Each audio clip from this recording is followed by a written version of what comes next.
الله صباحك بكل خير.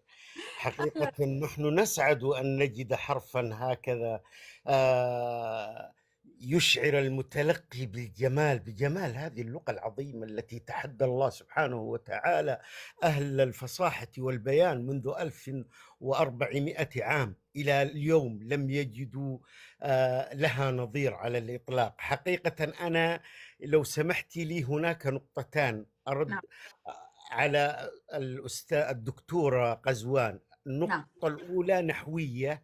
إمم، ابن عقيل أوردها ليت، وهل تنفع شيئا ليت، ليت شبابا بوع فاشتريت.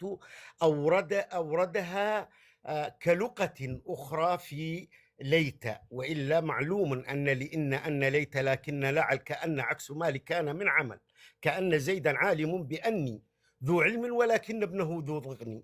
هذه معروفة، يعني هي نفس الباب، إمم، لكنها لغة شاذة في ليت.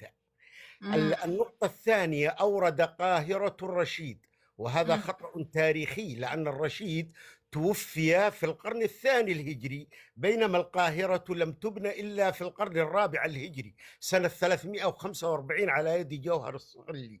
فهذا أين هو أنت الخطأ يا دكتور التاريخي. غزوان، أين أنت؟ قاهرة المعز لدين الله.